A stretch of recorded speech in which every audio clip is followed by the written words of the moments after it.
China is starting to lock down its AI industry. Beijing is looking at restricting overseas access to its most powerful models. Alibaba and ByteDance are shutting down user-created agents on July 15th.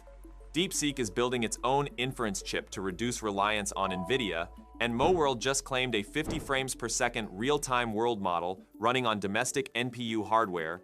China also issued a warning about Anthropic's Claude code, saying it may contain a backdoor that can send user location and identity-related data to remote servers.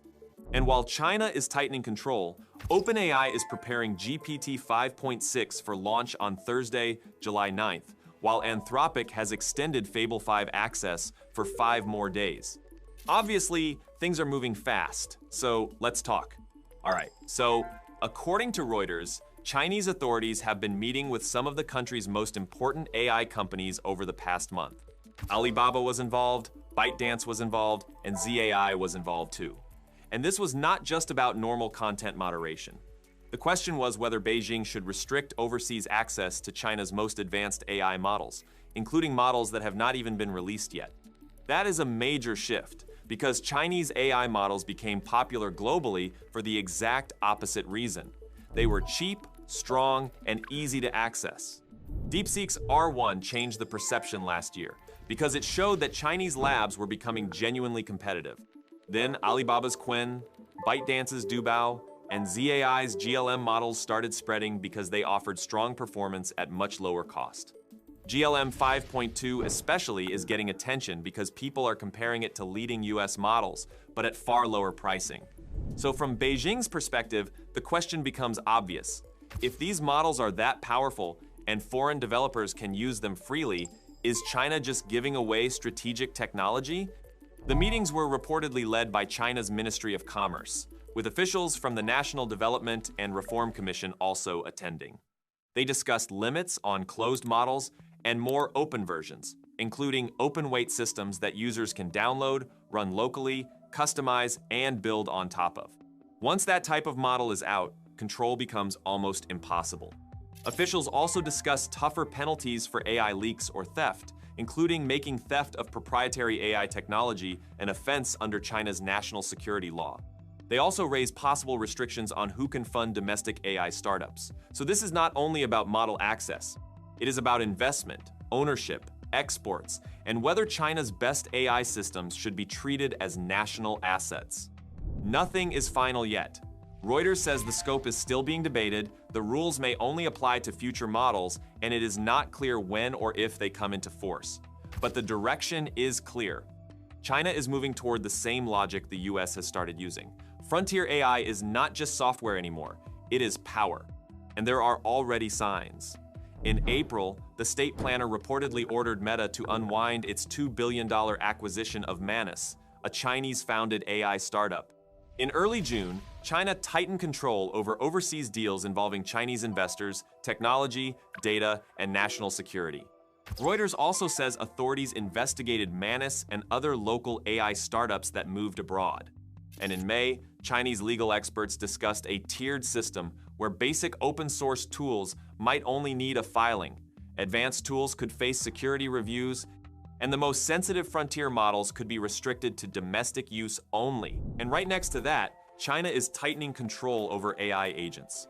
ByteDance's Dubao and Alibaba's Qwen both announced that their AI agent creation features will shut down on July 15, 2026.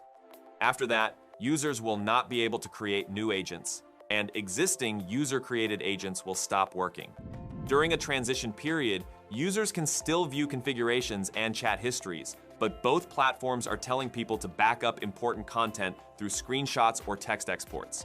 After October 15th, the related data will be handled under the platform's privacy policies and will no longer be recoverable. The timing is not random. July 15th is also when China's interim measures for the administration of anthropomorphic AI interaction services take effect. So China's consumer AI agent ecosystem is entering a stricter compliance phase. User-created agents are useful, but to regulators, they also mean unpredictable AI systems running with limited oversight. Now, while regulation is getting stricter, the hardware side is also getting more serious. Reuters says DeepSeek is developing its own AI chip. The key detail is that this chip is reportedly for inference, not training. Training creates the model, but inference is what happens every time a user asks a question, runs an agent, generates code, or calls an API. That is where the long-term AI cost lives. DeepSeek has mostly been known as a model company, so moving into chips would be a major shift. It became famous after releasing efficient models, especially R1, which shocked Silicon Valley and Washington and helped trigger a major sell-off in US tech stocks in January 2025. DeepSeek later said the foundation model behind R1 was trained on NVIDIA's H800, a China market chip Washington banned in late 2023. Since then, DeepSeek has leaned more on Huawei. In April, it released V4 adapted for Huawei Ascend chips, and Huawei said its processors were used in part of the training for V4 Flash. After that, orders for Huawei's Ascend 950 chips reportedly surged from Chinese tech groups. But DeepSeek apparently does not want to depend only on Huawei either. Its chip effort started about a year ago, and the company has been talking with chip design firms, foundries, and memory companies while privately hiring chip design engineers. Huawei gained around half of China's $50 billion domestic AI chip market after US export controls blocked NVIDIA's most advanced chips. But Alibaba, Baidu, and now potentially DeepSeek are challenging that position. The hard part is that AI chips take years, huge capital, advanced foundries, and high bandwidth memory, all areas where US restrictions make China's path harder. Still, DeepSeek is reportedly preparing its first outside funding round, aiming to raise $7 billion at a valuation between $52 and $59 billion. Then there is the Claude Code warning, which shows how coding tools are now part of the same security story. On July 8th, China's National Vulnerability Database, operated by the Industry Ministry, warned that Claude Code versions 2.1.91 through 2.1.196 may contain a serious backdoor risk. According to the warning, Claude Code has a built-in monitoring mechanism that can transmit sensitive information, including geographic location and identity-related identifiers, to remote servers without user consent. NVDB told organizations to review affected systems, uninstall the impacted versions, or upgrade to a secure release where the alleged backdoor code has been removed. It also told companies to tighten external network access for development tools and monitor core network traffic. Anthropic did not immediately respond to Reuters, but this comes shortly after Alibaba banned employees from using Claude Code because of features that could identify China-linked users. And then there is MoWorld, probably the most interesting technical story from China this week. Moxon Technology, working with the team led by academician Pan Yunhei from Zhejiang University, released MoWorld. They describe it as the world's first Flash world model and the first real-time interactive world model built on domestic NPU chips. The headline claim is over 50 frames per second with zero NVIDIA. That matters because world models have mostly been stuck in demo territory. Many systems can generate impressive video-like environments, but they are not truly interactive. A model running at 5 or 10 FPS might look cool in a clip, but it is not enough for games, robots, autonomous driving, or real-time simulations. MoWorld is described as a 14 billion parameter MoWorld model running on Huawei's Ascend 910 C-Cloud Matrix 384 NPU platform. The team says the full process, from training and distillation to deployment, was built on domestic computing power, and inference costs are 70% lower than GPU solutions of the same scale. The technical report is out, with weights and code expected to be open-sourced soon, and public services planned through domestic NPU supernodes. The model also needed a different data and training pipeline.